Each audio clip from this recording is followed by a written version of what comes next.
right? Don't listen. Don't listen.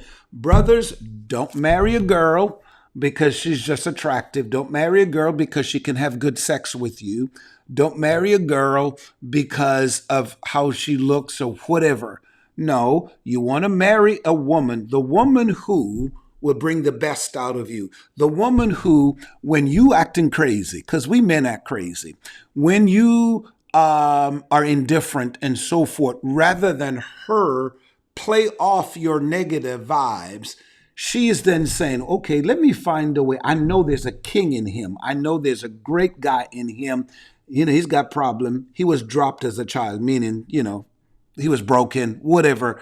Let me bring the man out of him, because the man I married or want to get married to, I want a king in my house. I want somebody that I can adore, somebody that I can lift up. Same thing with the man.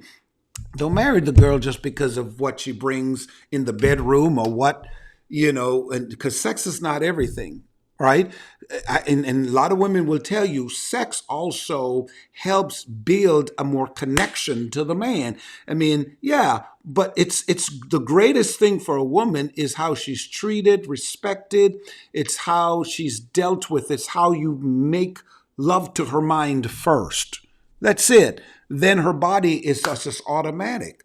So it's the same thing, brothers, what you need to do when it comes to a woman, to bring the best out of her. Your job is not just to, okay, she can dress well, because there's a whole lot of women, attractive, dressed well, and so forth. But honey, let me tell you something. Problems. I mean, problems, just like men. So you ladies who just looking at me like he's always hitting under women, if you follow my story, don't see, you again, it goes back to, why are you so sensitive? Every time someone says something, it's always first the negative, the attack. Listen to what someone is saying first and interpret it from their perspective, the way they intended it to be. I'm here to empower people, to let people know you can never be your best self if you enter into marriage with the wrong person. Because when you enter into marriage with the wrong person, I'm telling you, it brings misery. Some of you in marriage right now, you can attest to this. The person you're married to is not bringing out the best in you. It's bringing the worst out of you. And they're not just the fault. You too are the fault. It takes two to make this happen, right? So you got to be careful. So if you're contemplating marriage, maybe you're dating right now and you've got engaged and so forth, what is that person bringing out of you? Is that person bringing out the worst in you? Is that person also allowing you to bring the best out of them or the worst out of them? That's something you need to figure out. Number 5, I think one of the reasons why we can't be our best self is childhood drama. Remember, I mentioned that at the beginning. It's a lot of stuff we went through as a child. There are so many broken people. And especially in the African American community, so many broken people. We don't go for counseling. We don't believe in counseling. A lot of us don't believe in counseling. We think it's only crazy people do that and so forth. But there's a lot of stuff we go through. So therefore, we don't deal with it. And mentally, it's affecting us emotionally, physically. It's affecting us spiritually. It's affecting us. And because of that, it affects our family relationship. It then trickles over into the people we date, the people we get married to, and then the children we raise, the workplace we go to, the church we attend. It's a domino effect on the drama that we've created because they're broken. I've discovered this too. I've discovered there are few broken people. Anytime you bring up the idea that you're broken, anytime you try to, and again, sometimes they don't understand. You're trying to bring the best out of them. You're trying to help them through that, to get past it, because you will not fix what you will not confront. Let me say that again. You will not fix what you will not confront. So when you're trying to do that, they take offense to it. And I am telling you, there are many people, anytime you try to say, hey, you're broken. Come on, let's fix this. They a fit of rage. They are very defensive and so forth. All of us need to examine ourselves. When you need to ask God for the spirit of discernment. Lord, let me see who has my best interests at heart, who really out there want to help me to become my best self. So if you can be honest to yourself and listen, you're in a dangerous situation. If you've got some trauma in your life and you don't know and you don't believe you do, that's really sad. That's the danger. It is, how do you help someone who doesn't see that they need help? That's a huge problem. And many of you are saying amen right now. Another thing that's allowing us not to be our best self is unforgiveness. Oh, that is a huge one. Unforgiveness. We've all been hurt. We've hurt people ourselves. And one of the things I had to do, because I know me, I was a person who, you hurt me. I'm a loyalist. Oh, God, I'm a loyalist. It doesn't mean that I don't go through issues with people. I can go through with problems with you, but just because we go through problems doesn't mean I don't love you, I don't care about you, and we can't get along. I'm a loyalist.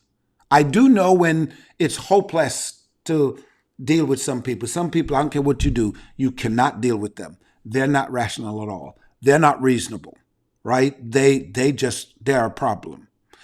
But I had to, for years, realize that I struggled with unforgiveness. Man, you burned me. Oof. Look at here, man. Especially when I know it was unjustified, especially when I know my heart was sincere, especially when I know that whether I did wrong or not, the sincerity of who I am, oh, I had a huge issue with that. And I know I'm not the only one. Unforgiveness. But years ago, God delivered me from that. That I don't care what you do to me now. I don't care. I learn the moment it's done, let it go. Forget it. Forgive, move on. Don't let it fester in your heart. Forgive. If you didn't do right, okay, fine. Forgive, apologize where you need to, and move on. If you were not in the wrong and people still think you were, whatever the situation, move on. Just forgive. Do not sabotage your future.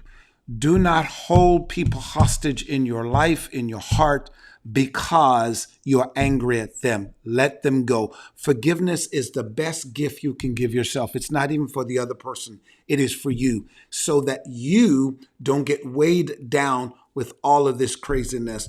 Learn to forgive yourself. Learn to forgive others and move on. I know many of you right now can look back and can say, man, I made some stupid mistakes in the past. I did certain things wrong, or I've been wronged. Okay, fine. Let it go. If you're struggling with unforgiveness now, let it go. Here's another thing. I firmly believe this. I've seen it over and over and over again, even in my personal life. When you are done wrong, don't worry. Don't pray. See, be careful now. Some people, when people do them wrong, they're wishing bad and they're praying and wishing evil on them. Don't do that, because you better be careful of the evil you wish on people. It may come back and haunt you, right? Let people go. If you know you're not in the wrong, let that thing go. Put it out of your heart, because I firmly believe that in the end, if you are right, God's going to prove you right. Your life will become a testament. I've seen that in my own life. People have wronged me. I've seen where, and this is the toughest part.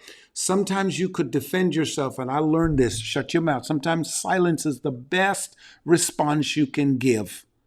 Just be silent. Jesus demonstrated that. When he was accused of all kinds of stuff, he kept his mouth. When he was dragged into Pilate's judgment hall, the Bible says he said not a word. You do not have to, even when you have the power to change the situation, don't say nothing. Because in the end, God will prove your innocence. God will prove the purity of your heart. Are you hearing me? So learn to forgive.